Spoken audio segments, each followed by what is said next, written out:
예수님은 우리를 위해 고난을 당하시고 십자가에 못 박혀 돌아가셨습니다. 그리고 사흘 만에 죽은 자 가운데서 다시 살아나셨습니다. 참 귀한 고백이자 기독교의 뿌리를 이루는 명제입니다. 하지만 이러한 건조한 명제만 가지고는 역사를 뚫고 들어오신 예수님의 복음을 설명하기에는 부족합니다. 명제를 말할 수 있게 해주는 근간인 이야기가 필요합니다. 그 이야기의 역할을 하는 것이 바로 복음서입니다. 그런 의미에서 마가복음은 복음의 기초이자 복음서라는 장르의 시작일 수도 있습니다. 마가는 이러한 점을 정말 대단하게도 한 문장으로 표현해버립니다. 하나님의 아들 예수 그리스도의 복음의 시작이라. 그리고 본격적인 이야기를 시작하는데요, 이야기의 시작은 구약의 인용입니다. 출애굽을 노래하는 장면입니다. 이 인용에 따르면 출애굽의 신호탄은 수백 년간 대가 끊겨 있던 선지자의 등장입니다. 그 선지자는 바로 세례자 요한입니다. 이 세례자 요한은 세례를 베풀면서 회개를 외칩니다. 그리고는 놀라운 말을 남깁니다. 나보다 크신 이가 오실 것이다. 나는 그의 신발끈 풀기도 감당치 못하겠노라. 나는 물로 세례를 베풀지만 그는 성령으로 세례를 베풀 것이다. 여기까지가 지난번 본문의 내용입니다. 과연 오늘은 어떤 내용이 나올지 한번 살펴보겠습니다. 마가복음 1장 9절을 한번 다 같이 읽어보겠습니다. 마가복음 1장 9절입니다.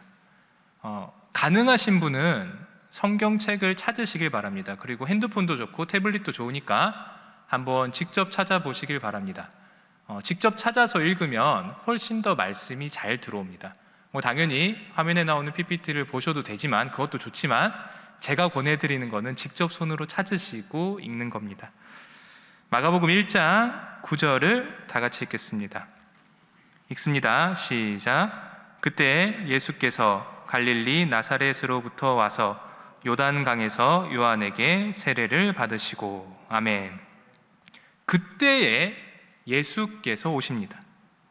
그는 갈릴리 나사렛 출신입니다. 우리가 잘 아는 구절이 있습니다. 나사렛에서 무슨 선한 것이 날 수 있겠느냐. 우리가 참 잘 아는 구절이죠. 하지만 예수님은 유대도 아니고 예루살렘도 아니고 갈릴리라는 지명을 붙여야지만 겨우 짐작이 가능할 나사렛 출신이십니다. 꼭 크고 유명한 곳에서 큰 자가 나는 건 아닌 것 같습니다. 그리고는 예수는 요한에게 세례를 받습니다. 내 뒤에 온다라는 표현을 감안했을 때 요한의 제자일 수도 있습니다. 그러니까 그에게 세례를 받은 걸 수도 있습니다. 우리의 짐작이 어떻든 간에 확실한 건 요한이 예수님을 자신보다 훨씬 더 큰 자라고 인식을 했다는 겁니다.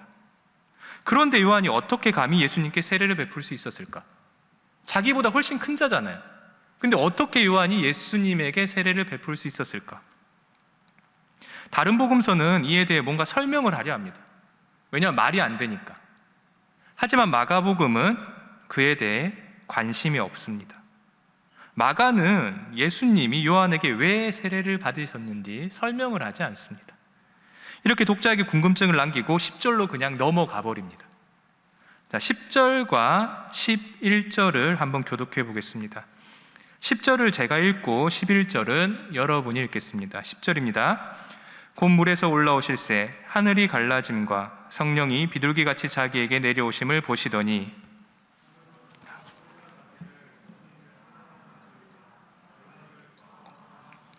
아멘. 여기서 독자의 의문이 풀립니다. 10절의 제일 앞에 나오는 곧이라는 단어는 마가가 아주 중요하게 생각하는 표현입니다. 마가가 굉장히 즐겨 쓰는 표현입니다. 이 표현을 언제 쓰냐? 뭔가 새로운 사건이나 아니면 한 이야기 단락에서 새로운 것을 제시할 때 사용을 합니다. 뭔가 변화를 보여주고 싶거나 뭔가 주목을 시키고 싶을 때 곧이라는 단어를 씁니다. 즉 마가는 곧이라는 표현을 써서 9절과 10절이 한 이야기 단락임을 보여주고 동시에 앞에 나온 세례가 예수님께 어떤 의미였는지를 보여주고자 한 것입니다. 야, 세례가 어떤 뜻인지 궁금하지? 그러면 곧이라는 단어 뒤를 봐. 이런 뜻입니다. 10절에 앞에 나온 곧이란 단어가. 그러면 10절과 11절에 어떤 내용이 나옵니까? 우리가 방금 읽었죠? 예수님께서 무언가를 보시고 예수님께서 무언가를 들으십니다. 이게 가능했던 이유는 예수님이 세례를 받으셨기 때문입니다. 세례를 받으시고 뭔가를 보고 뭔가를 들으신 겁니다. 이게 마가복음이 말하는 세례의 기능입니다. 뭔가 의미심장한 것을 보게 하고 듣게 하는 것입니다. 그러면 무엇을 보고 무엇을 듣습니까? 먼저는 하늘이 갈라지고 성령이 내려오심을 보십니다. 그리고 너는 내 사랑하는 아들이라 라는 음성을 들으십니다. 이 부분은 너무 중요한 부분이기에 조금 자세히 설명해 보겠습니다. 먼저 우리가 알아야 할 것은 헬라어의 특징입니다. 헬라어에도 당연히 시제라는 것이 있습니다. 과거가 있고 현재가 있고 미래가 있겠죠. 그런데 헬라어 시제에서 가장 중요한 점은 시점이 아니라 동작의 종류입니다. 시점이 아니라 이게 과거냐 현재냐 미래냐, 시점이 아니라 동작의 종류입니다. 그 동작이 진행 중인가 완료인가입니다. 그게 헬라어 시제의 1차 관심입니다. 이걸 알고 한번 10절을 보겠습니다. 10절 초반을 보십시오. 곧 물에서 올라오실세. 예수님이 물에서 올라오십니다. 세례를 받으러 강으로 들어가셨으니 이제는 올라오시겠죠. 그리고는 그 위대한 성령을 보시는데요, 그 성령이 어떻게 한다라고 합니까? 10절 후반을 보십시오. 자기에게 어떻게 내려오심을 보시더니, 내려온다라고 합니다. 예수님은 올라가고 성령님은 내려오십니다. 올라가다, 내려오다, 이 두 단어가 진행형입니다. 선악과 사건 이후 갈라졌던 창조주와 피조물, 즉 하늘과 땅이 이 땅에 오신 예수님을 통해 극적으로 만나는 장면이 그려집니다. 그리고 그 위대한 만남이 일시적이 아니라 계속 진행되고 있습니다. 누구를 통해? 예수를 통해. 그리고 이러한 하늘과 땅의 만남을 더욱더 극적으로 묘사해주는 표현이 있습니다. 바로 하늘이 갈라지다입니다. 복음서에 익숙한 사람에게는 조금 어색한 단어입니다. 본래는 열리다란 단어가 나와야 합니다. 열리다. 하늘이 열리고 거기서 야훼의 계시가 내려온다, 이런 식으로 사용이 됩니다. 그런데 마가는 열리다가 아니라 갈라지다라고 합니다. 왜 이런 단어를 사용할까요? 원어로 보면 굉장히 어색하거든요. 하늘은 열려야지 갈라지는 게 아니거든요. 왜 갈라지다란 단어를 사용했을까? 한번 마가복음 15장을 보겠습니다. 마가복음 15장 38절에서 39절입니다. 마가복음 15장 38절에서 39절입니다. 이 부분을 38절을 제가 먼저 읽고 39절은 여러분이 읽겠습니다. 제가 먼저 읽습니다. 이에 성소 휘장이 위로부터 아래까지 찢어져 둘이 되니라.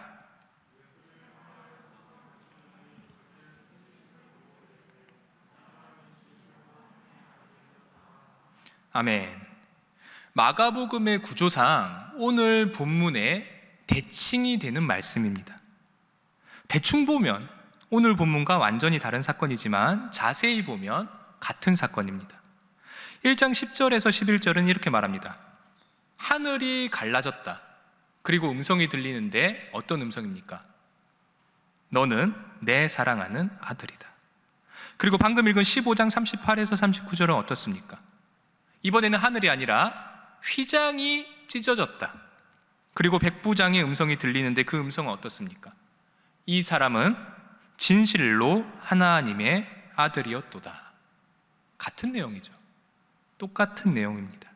그리고 이미 짐작을 하신 분도 있겠지만 1장 10절에 나오는 갈라지다와 15장 38절에 나오는 찢어지다가 같은 단어입니다. 한국어로 번역은 다르게 했지만 원어는 같은 단어입니다. 원문의 뉘앙스를 감안하면 갈라지다보다는 찢어지다가 더 적절한 번역입니다. 그래서 이런 마가의 의도를 감안한다면 1장 10절도 하늘이 갈라졌다가 아니라 하늘이 찢어졌다라고 보시는 게 맞습니다. 거기에 휘장과 하늘도 같은 것을 상징합니다. 당시 성전 외부에 있던 휘장은 높이만 해도 25m나 됐습니다. 지금으로 상상하시면 커다란 커튼이라고 생각하시면 됩니다. 커다란 커튼인데 높이가 무려 25m나 됐습니다. 그리고 그 휘장은 여러 가지 색의 실로 수놓은 웅장한 하늘의 형상을 담고 있었습니다. 25m나 되는 커튼인데 그 커튼에 하늘이 수놓아져 있던 겁니다. 그런데 하늘이 수놓아진 그 거대한 휘장이 찢겼다라고 합니다. 마치 1장에서 하늘이 갈라지는 장면을 보는 듯 했을 겁니다. 똑같은 장면입니다. 정리를 하면 마가는 분명히 1장 10절과 11절을 쓸 때 15장 38절과 39절을 의식을 했을 겁니다. 그리고 마가는 이런 대조를 통해 예수님 이야기의 시작과 끝을 보여줍니다. 이 이야기의 시작은 세례고 마지막 사건은 십자가 사건입니다. 그리고 두 사건 다 예수님이 누구신지 밝히는 역할을 합니다. 그는 하나님의 아들이었다. 그리고 또 주의해서 볼 부분은 11절입니다. 한번 11절을 보겠습니다. 11절에 이렇게 나옵니다. 하늘로부터 소리가 나기를 너는 내 사랑하는 아들이라 내가 너를 기뻐하노라 하시니라. 내가 너를 기뻐한다. 이 부분도 사실 구약의 인용입니다. 우리 이사야 42장 1절을 보겠습니다. 이사야 42장 1절입니다. 이 부분을 다 같이 한번 읽어보겠습니다. 시작. 내가 붙드는 나의 종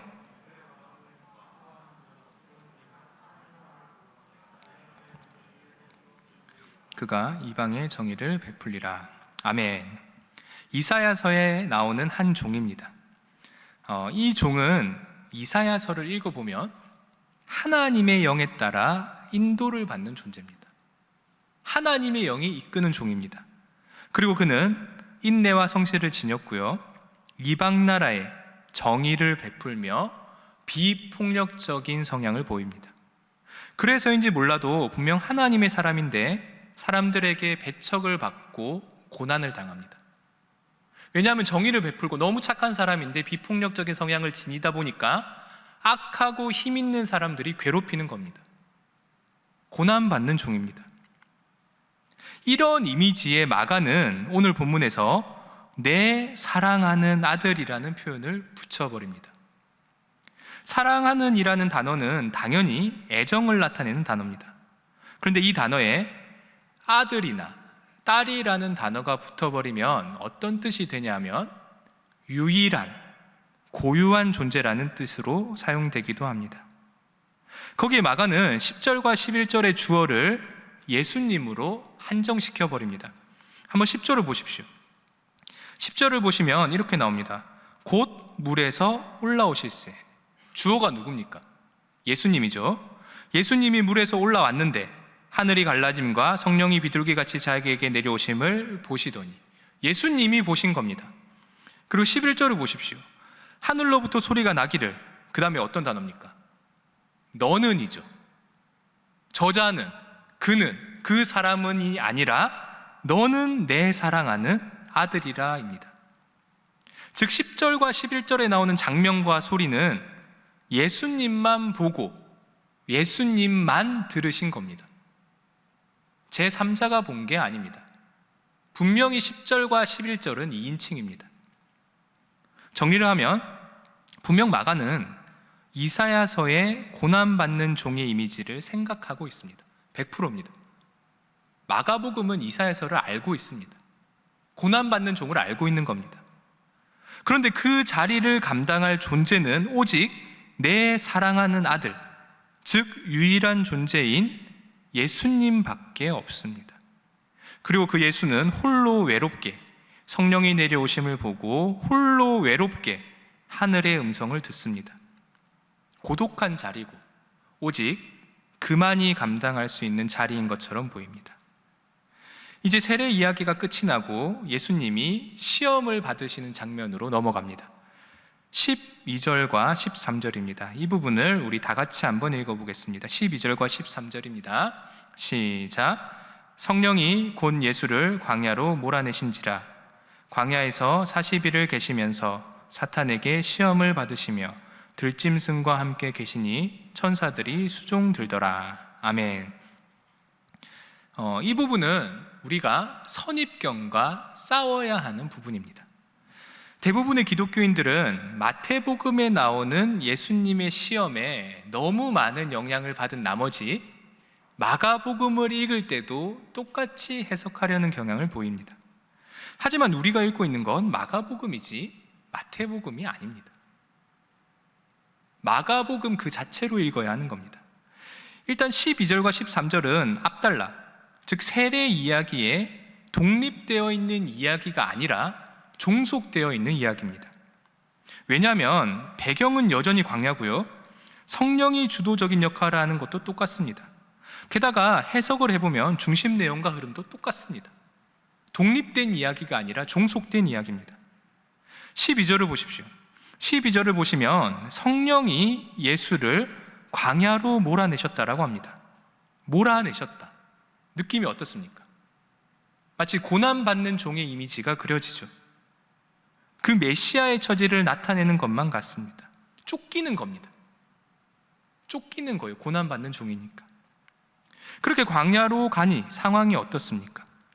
무려 40일간 사탄에게 시험을 받으시고 심지어 위험한 들짐승이 있습니다.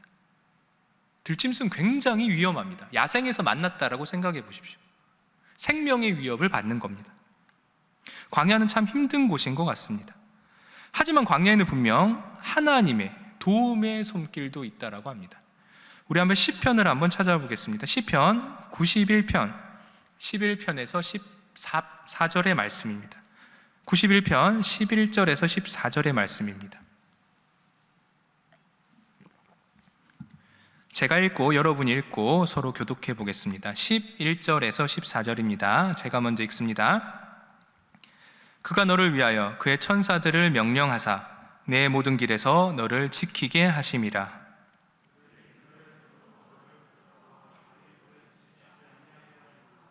내가 사자와 독사를 밟으며 젊은 사자와 뱀을 발로 누르리로다.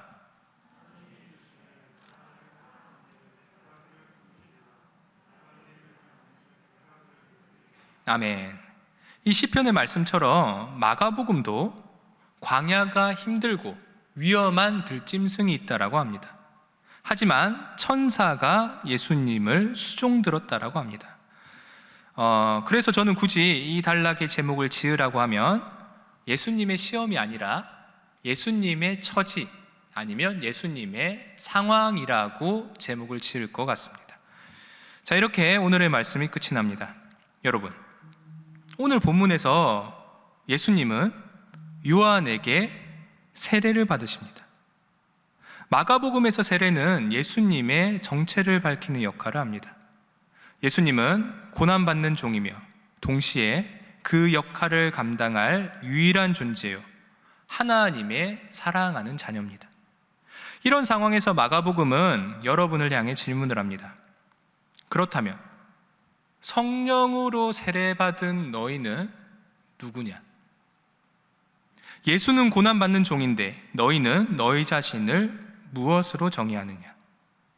한번 생각해 보셨습니까? 여러분은 여러분을 누구라고 정의하십니까? 갈라디아서 3장은 우리를 대표해 다음과 같이 고백합니다. 너희가 다 믿음으로 말미암아 그리스도 예수 안에서 하나님의 아들이 되었으니 누구든지 그리스도와 합하기 위하여 세례를 받은 자는 그리스도로 옷 입었느니라. 아멘. 여러분, 우리는 다 그리스도라는 옷을 입은 자들입니다. 예수를 따르는 제자요, 동시에 예수로 옷 입은 작은 예수들입니다. 그리고 이러한 자기 정체성을 가진 자들에게는 참 신기하게도 외적인 증거가 없습니다. 증거가 없습니다. 오늘 본문에 나오는 이미지와 음성은 오직 예수께만 보이고 예수께만 들렸습니다. 우리 또한 마찬가지입니다. 제가 한번 여기서 노골적인 질문을 해보겠습니다. 여러분, 제가 목사가 맞을까요? 혹시 그런 생각 안 해보셨습니까? 제가 진짜 하나님의 종이라는 증거가 있을까? 여러분 어떻게 생각하십니까?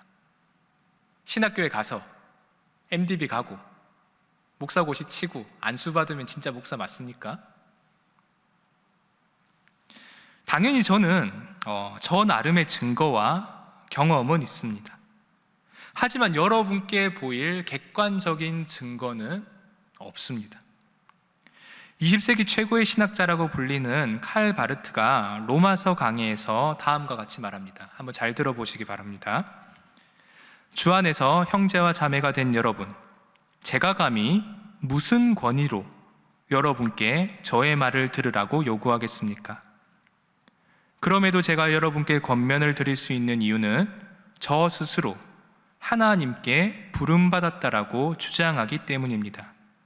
제 말의 진실성은 이 세상 그 무엇으로도 증명될 수 없습니다. 제 말의 진실성은 오직 하나님 안에 놓여 있습니다. 오히려 그렇기에 저는 여러분께 다가갈 용기를 가지게 되었고 오직 하나님의 권위에만 호소하기에 그 호소로 여러분께 나아갈 수 있게 됩니다. 여러분, 예수 그리스도를 따르는 자들에게는 증거가 없습니다. 고독한 길이고 나만이 아는 길입니다. 하지만 꼭 명심하셔야 할 것은 그 길은 하나님의 사랑이 충만한 길입니다. 세상 사람들은 볼 수 없지만 우리는 볼 수 있는 길입니다. 그리고 이렇게 하늘이 찢어지고 음성이 들리는 경험을 한 자들의 다음 스텝은 광야입니다. 광야. 예수님처럼 광야로 나갈 채비가 된 것입니다. 이 광야에는 시험이 있습니다. 분명 천사가 있지만 들짐승과 사탄을 막지는 않습니다. 신기하지 않습니까? 천사가 수종 들더라 이렇게 나오는데 사탄이 무려 40일간 시험을 했다라고 합니다. 심지어 옆에는 들짐승까지 있습니다. 정말 환상처럼 보이는 이야기지만 실제로는 우리의 현실을 적나라하게 보여주는 말씀입니다. 우리 인생에 공존하고 있는 것들입니다. 그러면 이제 우리에게는 마지막 질문이 남습니다. 굉장히 심각한 질문입니다. 그렇다면 구원이 무엇이냐? 구원이 무엇이냐? 오늘 본문 말씀처럼 천사가 있기는 하지만 사탄도 있고 들짐승도 있는데 굳이 내가 이스라엘의 하나님, 그 야훼라는 분을 왜 따라야 하는가? 여러분, 힘든 게 안 없어지는데 우리가 왜 이 자리에 있어야 합니까? 여러분, 우리 모두는 각자의 사정에 따라 각자가 원하는 구원을 추구합니다. 누군가는 돈을 원하고요. 누군가는 권력을 원합니다. 또 누군가는 아픈 가족의 치유를 원하고 또 누군가는 절망스러운 자신의 처지에 대한 탈출을 원합니다. 몇몇 가지들은 민망한 욕구지만 몇몇 가지들은 참 비난하기 어려운 욕망입니다. 비난하기 어려운 욕망입니다. 이러한 욕망을 기저로 하여서 본인만의 구원관을 가지고 있는 독자들에게 마가복음은 참 의미심장한 도전을 합니다. 여기에 무려 하나님의 아들 예수 그리스도의 복음이 있다. 그의 시작은 세례고 그의 마지막은 십자가의 죽음이다. 그의 끝은 십자가의 죽음이다. 마지막이 죽음이다.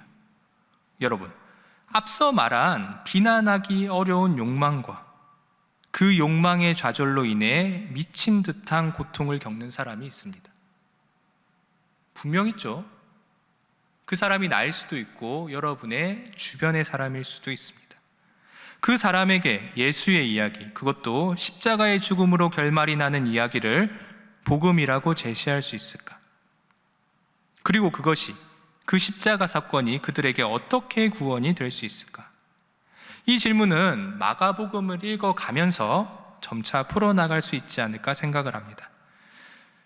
권면을 드리는 바는 이번 한 주간 본인의 정체성과, 나는 누구인가, 본인의 정체성과 내 주변의 현실과, 그리고 그 주변 현실이 있지만 내가 나아갈 방향에 대해 진지하게 고민을 해보는 시간이 되길 바랍니다.